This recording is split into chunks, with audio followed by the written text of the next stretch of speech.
বন্ধুরা দেখো, আমি আজকে চকলেট ব্রাউনি ট্রাই করেছি।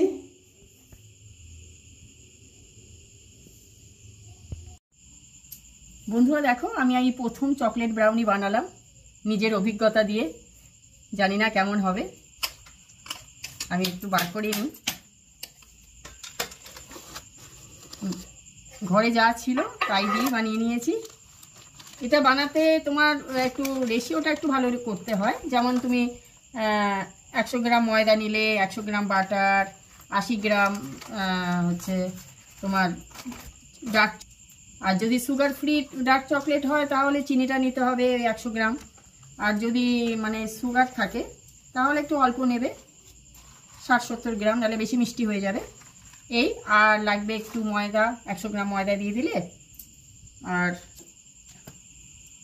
দেখো, এই যে দেখো কেমন হয়েছে। প্রথমবার করেছি বন্ধুরা, খারাপ হয়নি, ভালোই হয়েছে মনে হচ্ছে দেখে। আর কি দেবে বলো তো? আর দেবে একটু ভ্যানিলা এসেন্স, 2টো এগ দেবে।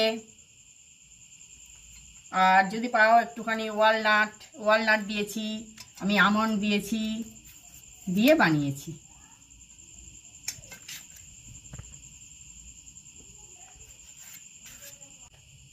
দেখো আমি পিস পিস করে বানিয়ে নিয়েছি, একদম কেটে নিয়েছি পিস পিস করে। তোমরা এইভাবে বাচ্চাদের ঘরে বানিয়ে দিতে পারবে, দোকান থেকে না কিনে ঘরে এইভাবে সুন্দরভাবে বানিয়ে দেবে। আর গরম গরম ব্রাউনি খেতে খুব সুন্দর লাগে, গরম গরম হট ব্রাউনি বাচ্চাদের যখন তখন বানিয়ে দিতে পারবে ঘরে।